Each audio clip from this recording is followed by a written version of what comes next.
احتجاج شہر اقتدار کنٹینر سٹی میں تبدیل، اسلام آباد اور پنڈی کے 30 مقامات پر سیل، تمام داخلی راستے بند، شہر میں سیکیورٹی فورسز کا کڑا پہرا، پولیس کے ساتھ رینجرز اور ایف سی بھی تعینات۔ وزیر داخلہ محسن نقوی نے مظاہرین کو اسلام آباد میں داخل ہونے سے روکنے کی ہدایت کر دی، کہا اس مرتبہ کسی بھی احتجاج کرنے والے کو اسلام آباد سے باہر نہیں جانے دینا، سیدھا جیل بھیج دینا۔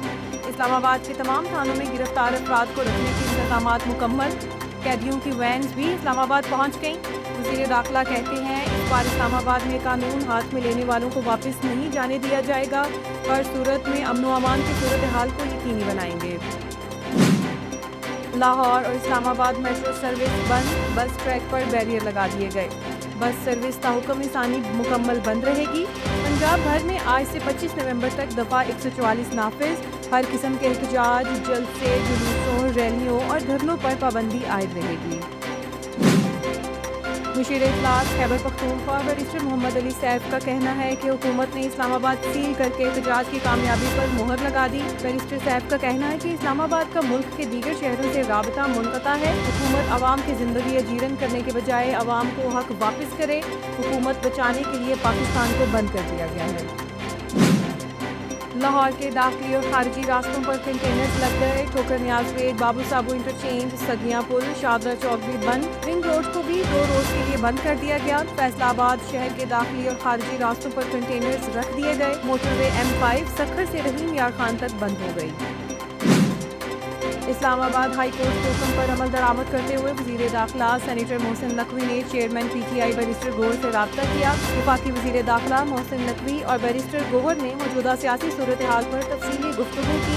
اس موقع پر محسن نقوی کا کہنا تھا، ہم اسلام آباد ہائی کورٹ کے حکم کے پابند ہیں، کسی جلوس، دھرنے یا ریلی کی اجازت نہیں دے سکتے۔ محسن نقوی نے بیرسٹر گوہر کو اسلام آباد ہائی کورٹ کے حکم کے بعد کی صورتحال سے آگاہ کر دیا۔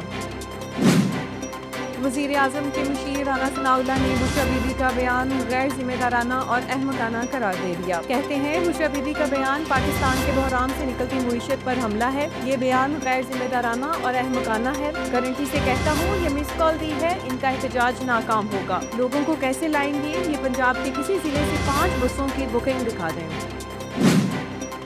وزیر اعلیٰ ہاؤس KP میں PTI کی مرکزی قیادت کے اجلاس کی اندرونی کہانی سامنے آ گئی۔ PTI کے اجلاس میں سابق صدر عارف الوی، پارٹی چیئرمین بیرسٹر گوہر، اسد کیسر، شیخ وقاص اکرم، وزیر اعلیٰ KP علی امین گنڈاپور، بیرسٹر سیف اور دیگر شریک ہوئے۔ فیصلہ ہوا کہ احتجاج کے لیے ہر صورت اسلام آباد جائیں گے، اراکین قومی اور صوبائی اسمبلی کو کارکنوں کا خیال رکھنے کی ہدایت جاری کریں گے۔ اس حوالے سے وزیر اعلیٰ KP کے ترجمان فراز مغل نے بتایا کہ احتجاج کی تمام تیاریاں مکمل کر لی ہیں، ہر صورت اسلام آباد جائیں گے، کنٹینرز ہٹانے کے لیے بھاری مشینری بھی احتجاجی ریلی کے ساتھ ہوگی۔